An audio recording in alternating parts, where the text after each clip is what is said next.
30 నిమిషాలలో నొప్పి లేకుండా వేడికోస్ స్వయం చికిత్స ఆవేశ hospital Hyderabad. Good morning, welcome to Suman TV. దేశవ్యాప్తంగా జరుగుతున్నటువంటి సార్వత్రిక ఎన్నికల్లో భాగంగా 4వ విడత పోలింగ్ ఈరోజు మొదలైంది. తెలంగాణ, ఏపీతో పాటు మరో 10 రాష్ట్రాల్లో ఎన్నికలు జరుగుతున్నాయి. ఇప్పటికే అనేక మంది సెలబ్రిటీస్ తమ ఓటు హక్కును వినియోగించుకున్నారు. చంద్రబాబు గారి దంపతులతో పాటు వైఎస్ జగన్మోహన్ రెడ్డి గారు, అలాగే కిషన్ రెడ్డి గారు, ఇంకా ఇక్కడ జూనియర్ ఎన్టీఆర్, ఇలా అనేక మంది తమ ఓటు హక్కును వినియోగించుకుంటున్నారు. ప్రస్తుతం జూబ్లీ క్లబ్ దగ్గర నుంచి మా ప్రతినిధి విజయ్ ఉన్నారు. మరికొద్ది సేపట్లోనే అక్కడి నుంచి చిరంజీవి గారు తన ఓటు హక్కును వినియోగించుకోబోతున్నారు. ఒక్కసారి తనతో మాట్లాడదాం. విజయ్, అప్డేట్ చెప్పండి ఒక్కసారి అక్కడి నుంచి. ఎస్ నిరుపమ గారు, ప్రస్తుతం మనం లైవ్ లో విజువల్స్ చూడొచ్చు. జూబ్లీ క్లబ్ దగ్గర కొద్దిసేపటి కిందటే చిరంజీవి గారు ఇక్కడికి రావడం జరిగింది. ఆయన తన ఓటు హక్కును వినియోగించుకునేటువంటి ప్రయత్నం చేస్తున్నారు. తన కుటుంబ సభ్యులతో కలిసి నేరుగా ఇక్కడికి ఆయన వచ్చినట్టుగా మనం చెప్పవచ్చు. అయితే ప్రస్తుతం సినీ ప్రముఖులందరూ కూడా ఉదయం నుంచే తమ ఓటు హక్కును వినియోగించుకునేటువంటి ప్రయత్నం అయితే చేస్తున్నారు. సో చూడొచ్చు, ఇక్కడ తమ ఓటు హక్కును వినియోగించడానికి ఇప్పుడే సురేఖ గారు అలాగే వారి కుమార్తెతో పాటు నేరుగా చిరంజీవి గారు ఇక్కడ రావడం జరిగింది.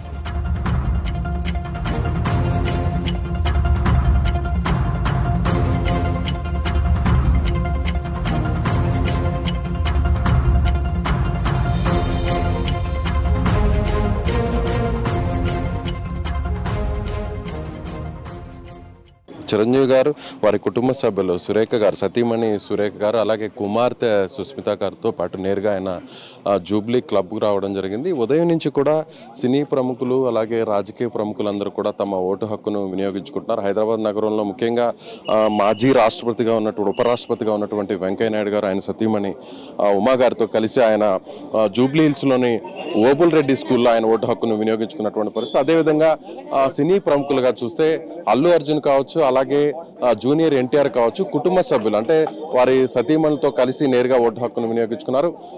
ఓబుల్ రెడ్డి స్కూల్లో జూనియర్ ఎన్టీఆర్, ఆయన సతీమణి అలాగే తల్లితో పాటుగా ఓటు హక్కును వినియోగించుకున్నారు. అదేవిధంగా జూబ్లీ హిల్స్ లోని బిఎస్ఎన్ఎల్ సెంటర్ లో అల్లు అర్జున్ అలాగే స్నేహలతారెడ్డితో కలిసి ఆయన ఓటు హక్కును వినియోగించుకున్నటువంటి పరిస్థితి. కొద్దిసేపటి కిందట ప్రస్తుతం చిరంజీవి గారు లోపలికి వెళ్ళడం జరిగింది. జూబ్లీ క్లబ్ లో ఆయన ఓటు హక్కును వినియోగించుకున్నారు. అలాగే కాచిగూడలో ఉన్నటువంటి పోలింగ్ బూత్ లో ఎవరైతే బీజేపీకి సంబంధించినటువంటి అధ్యక్షులు, కేంద్ర మంత్రిగా ఉన్నటువంటి కిషన్ రెడ్డి, బీజేపీ అభ్యర్థిగా ఉన్నటువంటి కిషన్ రెడ్డి, ఆయన తన ఓటు హక్కును వినియోగించుకున్నారు. అలాగే కొద్దిసేపటి కిందట ఇక మొత్తం అంటే ఓవరాల్ గా చూస్తే తెలంగాణలో ప్రశాంత వాతావరణంలో ఎన్నికలు జరుగుతున్నాయని చెప్పవచ్చు. ఉదయం 7 గంటల నుంచి పోలింగ్ ప్రారంభమైతే 6 గంటల నుంచి అందరూ కూడా క్యూ లైన్ లో ఉన్నటువంటి పరిస్థితి. ముఖ్యంగా ఎందుకంటే వేసవి కాలం కావడంతో ఎండ తీవ్రత ఎక్కువగా ఉంటుంది అనేటువంటి ఉద్దేశంతో అందరూ కూడా 6 గంటలకే క్యూ లైన్ లో బారులు తీరినటువంటి పరిస్థితి. అందరూ కూడా 7 గంటలకి పోలింగ్ ప్రారంభమైనటువంటి వెంటనే ప్రముఖులు కావచ్చు, రాజకీయ ప్రముఖులు కావచ్చు, సినీ ప్రముఖులు కావచ్చు, వీరందరూ కూడా తమ ఓటు హక్కును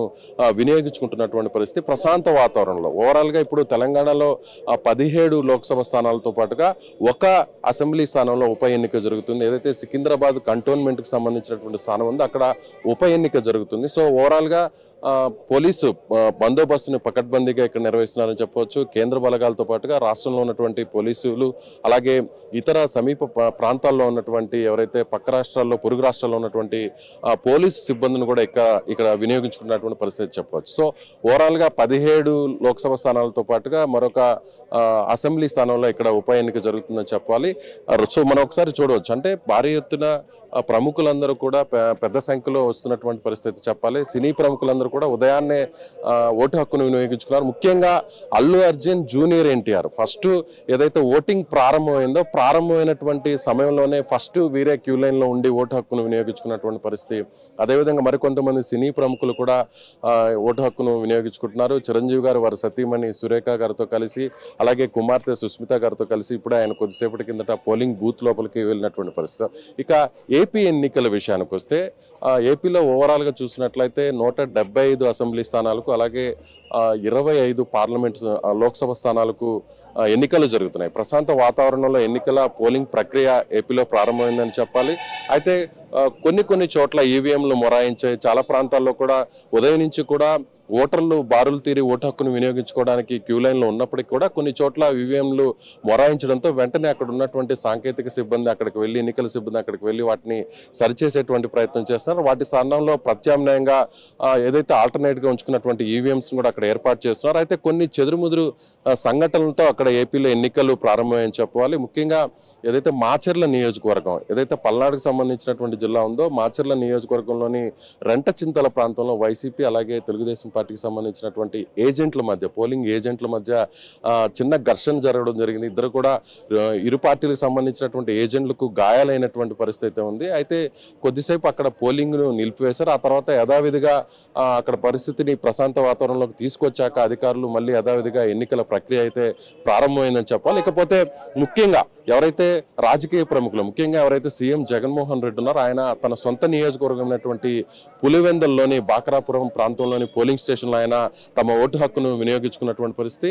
భారతిరెడ్డితో, తన సతీమణి భారతిరెడ్డితో కలిసి ఆయన తన ఓటు హక్కును వినియోగించుకున్నారు. అలాగే చంద్రబాబు వారి దంపతులతో కలిసి, వారి కుటుంబ సభ్యులతో కలిసి కూడా చంద్రబాబు ఓటు హక్కును వినియోగించుకున్నటువంటి పరిస్థితి. అయితే కొన్ని ప్రాంతాల్లో అనంతపురం కావచ్చు, అదేవిధంగా కర్నూలు, ఈ ప్రాంతాల్లో కూడా నిన్నటి నుంచి కూడా వర్షం కురవడంతో అనంతపురంలోని కొన్ని ప్రాంతాల్లో భారీ వర్షం కురిసినటువంటి పరిస్థితుల్లో కొన్ని చోట్ల పోలింగ్ కు కొంత ఇబ్బంది కలిగినటువంటి పరిస్థితి, పోలింగ్ ప్రక్రియ కాస్త ఆలస్యంగా జరిగినటువంటి పరిస్థితి. అయితే ప్రస్తుతం ఉదయం నుంచి కూడా కర్నూలు లాంటి జిల్లాలో అనేక ప్రాంతాల్లో వర్షపాతం నమోదవడం, కొన్ని పోలింగ్ స్టేషన్లో కూడా పోలింగ్ జరగడానికి, అక్కడ ఓటు వేయడానికి కొంత ఇబ్బందికర పరిస్థితులు ఉన్నప్పటికీ కూడా అక్కడ ఉన్నటువంటి ఎవరైతే సహాయక సిబ్బంది కావచ్చు, ఎన్నికల అధికారులు కావచ్చు, వీరందరూ కూడా వెంటనే అక్కడ సజావుగా ఎన్నికలను జరగడానికి అన్ని రకాల ఏర్పాట్లను చేస్తున్నారని చెప్పాలి. ఓవరాల్ గా అయితే మాత్రం ప్రస్తుతం అటు ఏపీలో కావచ్చు, అదేవిధంగా తెలంగాణలో కావచ్చు, రెండు తెలుగు రాష్ట్రాల్లో ప్రశాంత వాతావరణంలోనే ఎన్నికల ప్రక్రియ ప్రారంభమైందని చెప్పాలి. ఉదయం 7 గంటల నుంచి ఎన్నికల పోలింగ్ స్టార్ట్ అయిందని చెప్పాలి. 6 గంటల నుంచి కూడా ఓటర్లు తమ ఓటు హక్కును వినియోగించుకోవడానికి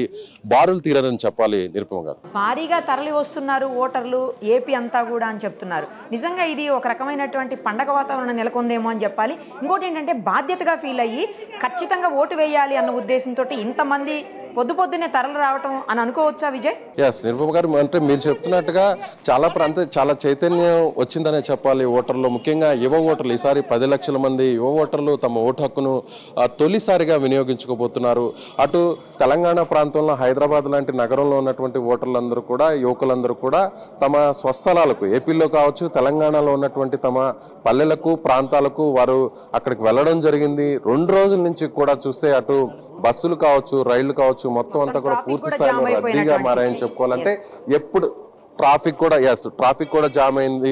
అదేవిధంగా ఏదైతే టోల్ ప్లాజాలు ఉన్నాయో అవంతా కూడా పూర్తిగా వాహనాలతో నిండిపోయే, ట్రాఫిక్ పూర్తిగా జామ్ అయినటువంటి పరిస్థితి. అంటే ఎప్పుడూ లేని విధంగా ఎన్నికలకు సంబంధించినటువంటి ఎలక్షన్ కమిషన్ అధికారులు కూడా చెప్తున్నారు ఈసారి ఖచ్చితంగా పోలింగ్ పర్సంటేజ్ పెరుగుతుంది అనేటువంటి ఆశాభావాన్ని వారు వ్యక్తం చేస్తున్నారు. ఎందుకంటే ఈసారి ప్రతి ఒక్కరు కూడా తమ ఓటు హక్కును వినియోగించుకోవాలనేటువంటి చైతన్యంతో ముందుకు వస్తున్నారనేటువంటి విషయాన్ని కూడా వారు చెప్తున్నారు. అయితే ఏపీలో ఎప్పుడూ లేని విధంగా ఏపీలో ఒక ఎన్నికల సంగ్రామం నడుస్తుందనే చెప్పాలి.